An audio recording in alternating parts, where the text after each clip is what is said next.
ವಿಶ್ವವಿಖ್ಯಾತ ನಾಡಹಬ್ಬ ದಸರಾ ಮಹೋತ್ಸವದಲ್ಲಿ ಪಾಲ್ಗೊಂಡಿದ್ದ ಗಜಪಡೆ ಮರಳಿ ಗೂಡು ಸೇರಿದೆ. ಕಳೆದ 2 ತಿಂಗಳ ಹಿಂದೆ ಕಾಡಿನಿಂದ ನಾಡಿಗೆ ಆಗಮಿಸಿದ್ದ ಗಜಪಡೆ ನಿರಂತರ ತಾಲೀಮು ನಡೆಸಿ ಈ ಬಾರಿಯ ದಸರೆಯ ಯಶಸ್ಸಿಗೆ ಕಾರಣವಾಯಿತು. ಕ್ಯಾಪ್ಟನ್ ಅರ್ಜುನ ನೇತೃತ್ವದ ತಂಡ ಈ ಬಾರಿ ದಸರೆಯನ್ನು ಯಶಸ್ವಿಯಾಗಿ ಪೂರೈಸಿ 405ನೇ ದಸರೆಯನ್ನು ಇತಿಹಾಸದ ಪುಟದಲ್ಲಿ ದಾಖಲಿಸಿದೆ. ಇಂತಹ ಗಜಪಡೆ ಇವತ್ತು ತಮ್ಮ ತವರುಗಳಿಗೆ ಮರಳಿ ಅರಮನೆ ಅಂಗಳದಲ್ಲಿ ಅರಣ್ಯಾಧಿಕಾರಿಗಳು ಕಾವಾಡಿ ಮಾವುತರನ್ನು ಬೀಳ್ಕೊಟ್ಟರು. ಆನೆಗಳಿಗೆ ವಿಶೇಷ ಪೂಜೆ ಸಲ್ಲಿಸಿ ಕಾಡಿಗೆ ಕಳುಹಿಸಿಕೊಟ್ಟರು.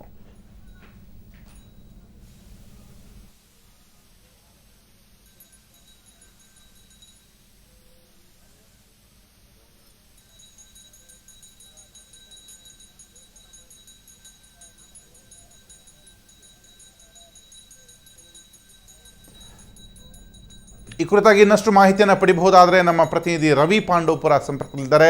ರವಿ, ಕಳೆದ 2 ತಿಂಗಳ ಹಿಂದೆ ಕಾಡಿನಿಂದ ನಾಡಿಗೆ ಬಂದಂತಹ ಗಜಪಡೆಯನ್ನು ಆತ್ಮೀಯವಾಗಿ ಬೀಳ್ಕೊಟ್ಟ ಸಂದರ್ಭವನ್ನು ವಿವರಿಸೋದಾದ್ರೆ.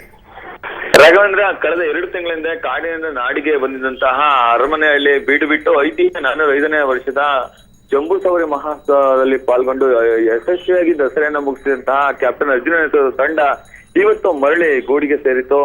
ಅರಮನೆ ಅಂಗಳದಲ್ಲಿ ಆ ಒಂದು ಗಜಪಡೆಗೆ ಅದ್ದೂರಿಯಾಗಿ ಬೀಳ್ಕೊಡುಗೆಯನ್ನ ಕಾರ್ಯಕ್ರಮನ ಹಮ್ಮಿಕೊಳ್ಳಲಾಗಿದ್ದು, ಜಿಲ್ಲಾಡಳಿತ ಮತ್ತು ಅರಣ್ಯಾಧಿಕಾರಿಗಳು ಇವತ್ತು ಅರಣ್ಯ ಸಿಬ್ಬಂದಿಗಳು ಅಂದ್ರೆ ಕಾವಾಡಿಗಳು ಮತ್ತು ಮಾವುತರಿಗೆ ಮೈಸೂರು ಪೇಟವನ್ನು ತೊಡಿಸಿ ಹಣ್ಣು ತಾಂಬೂಲಗಳನ್ನ ಕೊಟ್ಟು ಬೀಳ್ಕೊಡುಗೆಯನ್ನು ನೀಡಿದೆ. ಇನ್ನು ಕ್ಯಾಪ್ಟನ್ ಅರ್ಜುನ ಈ ಬಾರಿ 4ನೇ ಬಾರಿಗೆ ಯಶಸ್ವಿಯಾಗಿ ದಸರೆಯನ್ನು ಮುಗಿಸಿಕೊಟ್ಟಿದ್ದ ಐತಿಹ್ಯದ ಪುಟವನ್ನ ಸೇರಿಸಲಿಕ್ಕೆ ಕಾರಣ ಆಗಿರುವ ಕ್ಯಾಪ್ಟನ್ ಅರ್ಜುನ ನೇತೃತ್ವದ ತಂಡನಿಗೂ ಕೂಡ ಆತ್ಮೀಯವಾಗಿ ಸ್ವಾಗತವನ್ನ ಅಂದ್ರೆ ಬೀಳ್ಕೊಡುಗೆಯನ್ನು ನೀಡಿದ್ರು. ಇನ್ನು ಇಂತಹ ಐತಿಹ್ಯ ಸಮಾರಂಭಗಳನ್ನ ಕಣ್ತುಂಬಿಕೊಳ್ಬೇಕಂದ್ರೆ 1 ವರ್ಷದ ಒಳಗೆ ಕಾಯಲೇಬೇಕು. ಹಾಗಾಗಿ ಅರಮನೆ ಅಂಗಳದಲ್ಲಿ ಇವತ್ತು ಹಬ್ಬದ ವಾತಾವರಣ ಮನೆ ಮಾಡಿತು. ಆ ನಡುವೆ ತುಂಬು ಭಾರದಿಂದಲೇ ಆ ಒಂದು ಗಜಪಡೆಯನ್ನ ಅರಣ್ಯ ಸಿಬ್ಬಂದಿಗೆ ಮತ್ತು ಜಿಲ್ಲಾಡಳಿತ ಕಳಿಸಿಕೊಡುವಂತಹ ಕೆಲಸವನ್ನ ಮಾಡಿದ್ರು. ರಾಘವೇಂದ್ರ, ಥ್ಯಾಂಕ್ ಯು ರವಿ, ನಿಮ್ಮೆಲ್ಲ ಮಾಹಿತಿಗೆ.